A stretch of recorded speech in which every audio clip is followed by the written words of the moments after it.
जपा कुसुम संकासम कास्यपेयम महाद्युतिम तमो अरिम सर्व पापघ्नम प्रणतो अस्मि दिवाकरम। आज भगवान सूर्य नारायण पर चर्चा होने जा रही है। एक महीने का गोचर होने जा रहा है भगवान सूर्य का, ठीक मिथुन राशि के छठे भाव पर। ये समय होगा 16 नवंबर से लेकर के 15 दिसंबर सन 2024 तक। जिस राशि पर ये प्रवेश करेंगे वो मंगल की वृश्चिक राशि होगी और इनके अगुवाई के लिए, इनके स्वागत के लिए विद्यमान होंगे बुध। और इस हिसाब से यहाँ पर सूर्य बुध का एक मिलन होता है, राजा और राजकुमार का मिलन होता है। इनका मिलन हमारे जीवन को किस प्रकार से संतुलन की ओर ले जाता है, आज इसी बात को उजागर करते हुए ये वीडियो मिथुन राशि पर आधारित होगा। एक ऐसे ग्रह जो समस्त संसार को अपनी आभा से प्रकाशित करते हैं, एक ऐसे ग्रह जिनके पास मात्र एक दृष्टि है और जहां इनकी दृष्टि पड़ती है वो स्थान कभी भी तिमिर और अंधकार से युक्त नहीं रह पाता। यही सूर्यदेव जब ये छठे भाव पर उपस्थित होंगे, ये आपके रोग, ऋण और शत्रुओं के साथ साथ आपके नौकरी का स्थान भी है। अर्थात इस शरीर में यदि किसी प्रकार से रोग है तो सूर्य की आभा पड़ने वाली है। सर्व पापघ्नम कहा गया है शास्त्रों में, अर्थात सभी पापों का समन भगवान सूर्य करते हैं।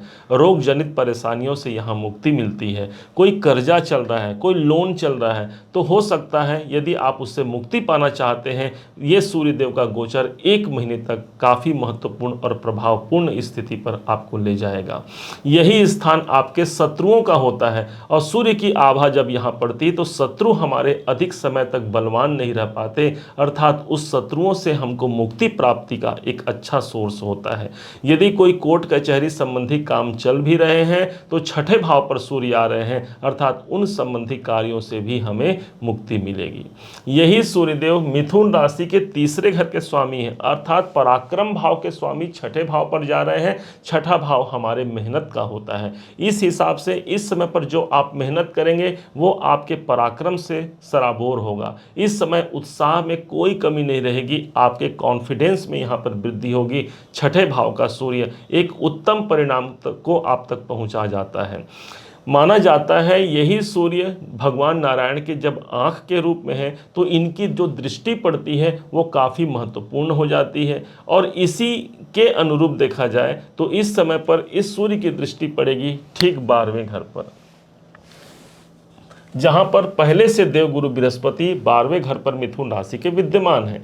एक तरफ देवगुरु बृहस्पति की 7वीं दृष्टि सूर्य पर पड़ती है और सूर्य की 7वीं दृष्टि देवगुरु बृहस्पति पर पड़ेगी और दोनों ही एक दूसरे के मित्र हैं। एक राजा है तो दूसरा देवगुरु माना गया है। इस हिसाब से कोई विदेशों से जुड़ा हुआ कोई काम बन सकता है, कोई इंपोर्ट एक्सपोर्ट संबंधी आप काम करते हैं, उससे यहाँ पर सफलता मिलने की उम्मीद लगाई जा सकती है। यदि हम खर्चे से परेशान हैं, खर्च अधिक हो रहे हैं, इनकम की प्राप्ति तो है लेकिन उन खर्चों पर विराम लगाने के लिए सूर्य की छठा, सूर्य की आभा पड़ रही है 12वें घर पर। आप ऐसा जानिएगा इस सूर्य को एक मरकरी लाइट के बराबर, एक मरकरी लाइट को यदि कहीं पर जला दिया जाए तो ठीक उसके सामने का स्थान पोषित हो जाता है, उजागर हो जाता है। ठीक उसी प्रकार से 12वां घर इस समय पर यदि उसके अंधकार से हम पीड़ित हैं, खर्च अधिक है, कोई चिकित्सालय संबंधी, कोई हॉस्पिटल से जुड़े हुए खर्चे अधिक बने हुए हैं, तो इस समय पर उसकी विराम की प्रतिशतता काफ़ी महत्वपूर्ण हो जाती है, काफ़ी अच्छी हो जाती है। अर्थात हॉस्पिटल से जुड़े हुए कार्यों से यहाँ पर मुक्ति दिलाने के लिए सूर्य का यह गोचर हो रहा है। जो लोग मेडिटेशन करते हैं, ध्यान करते हैं, आराधना करते हैं, उस स्थान पर सूर्य की दृष्टि होना और ऊपर से देवगुरु बृहस्पति यहाँ विराजमान हैं जो कि अभी वक्री अवस्था पर आकर के एक घर पीछे का परिणाम भी दे रहे हैं। अर्थात कोई विशेष कामना की सिद्धि हो सकती है, कोई कामना ऐसी है जो लंबे समय से हम चाह रहे हैं, हो सकता है ये सूर्य और गुरु का आपस में मिलन, इस सूर्य बुध का बुधादित्य राजयोग का मिलन उस कार्य की महत्वपूर्णता को कई गुना बढ़ा करके जीवन में ये प्रेषित करा जाए। चूंकि छठा भाव हमारे नौकरी का होता है तो जो लोग नौकरी पर प्रयासरत हैं उनके नए पोजीशन मिलने की संभावना है, क्योंकि सूर्य को पोजीशन कहा जाता है, सूर्य को उन्नति कहा जाता है। सूर्य वो ग्रह है जो हमको बड़ा ऊंचाई का पद प्रदान करते हैं। यही सूर्य जब हमारे नौकरी घर पर आ रहे हैं, अर्थात हो सकता है आपके नौकरी में कोई पोजीशन की वृद्धि हो जाए। कोई लोग गवर्नमेंट जॉब की तैयारी कर रहे हैं या फिर गवर्नमेंट सेक्टर में काम कर रहे हैं तो छठा भाव मेरे नौकरी का, सूर्य है गवर्नमेंट गवर्नमेंट। इस हिसाब से देखा जाए तो कोई गवर्नमेंट संबंधी काम या वहाँ से नौकरी की प्राप्ति भी संभावित यहाँ पर हो सकती है। बस अपनी तैयारी आप महत्वपूर्ण रखिए। गोचर यहाँ पर जब अनुकूल है तो हमारे अल्प प्रयास से हमको सफलता की प्राप्ति काफ़ी जल्दी मिल सकती है, आप ऐसा जरूर समझिएगा। अब यहाँ कैसे भगवान सूर्य को हम प्रसन्न कर सकते हैं, कैसे भगवान सूर्य के इस आशीर्वाद को बेहतर बना सकते हैं, इस पर ध्यान दीजिएगा। प्रातःकाल जल्दी उठना ही राजा का सबसे बड़ा सत्कार है। आप सोचिए जरा, कोई राजा यदि आपके समक्ष आ जाए तो कैसे करेंगे हम? उस राजा का अभिनंदन करेंगे, खड़े होकर के प्रणाम करेंगे, उनका सत्कार करेंगे। ठीक इसी प्रकार से सूर्य उदय होते हैं भोर में, प्रातः काल में, तो उनके आगमन से पहले यदि हम उठ करके उनका अभिनंदन करते हैं, अर्थात यही भुवन भास्कर हमारे जीवन के समस्त कार्यों को सिद्ध करा जाएंगे।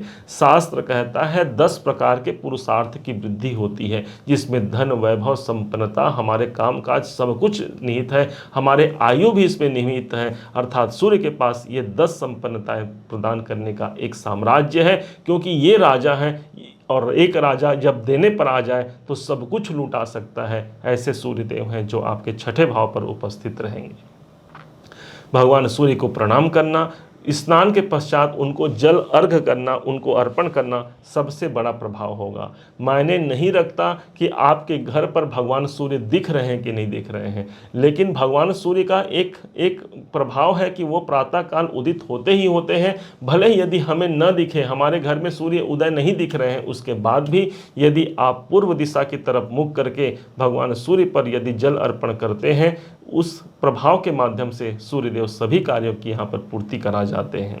पिताजी जो घर के होते हैं साक्षात भगवान सूर्य नारायण होते हैं। उनका मान सम्मान करना, उनको प्रसन्न रखना साक्षात भगवान सूर्यदेव को प्रसन्न करने के बराबर माना गया है। ऐसे सूर्य भगवान को हम नतमस्तक करते हुए, प्रणाम करते हुए अपने इस वीडियो को अब हम विराम देते हैं।